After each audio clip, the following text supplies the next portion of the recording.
مرحبا جميعا. اليوم سأتحدث عن الموسم الخامس المنتظر بشدة من هاي سكول دي اكس دي.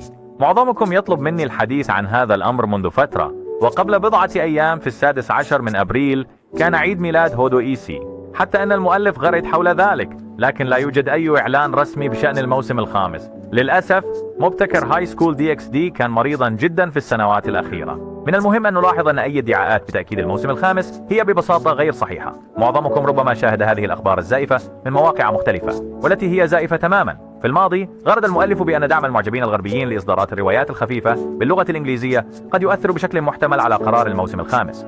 للأسف تدهورت صحته بعد ذلك، ومنذ ذلك الحين يكافح مرضه. على حد علمي هو يعاني من ارتفاع ضغط الدم، ومع ذلك يحاول الآن التعافي من حالته الصحية. وبينما يستمر تعافي المبدع، فإنه يبذل الكثير من الجهد في الجزء القادم من شين دي اكس دي وسلاش دوغ لايت نوفل.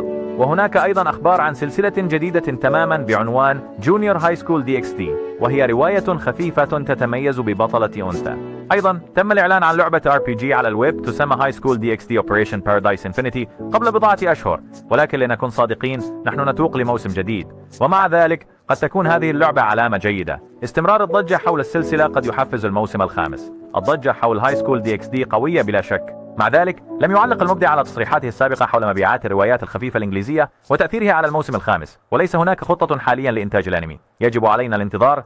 ننتظر لنأمل أن يتعافى الكاتب، لأن هذا هو الأهم. ربما، مجرد ربما، لعبة الأدوار هذه علامة جيدة للمستقبل. إلى ذلك الحين ابقى متحمسا لهاي سكول دي اكس دي، وسأتابع التحديثات.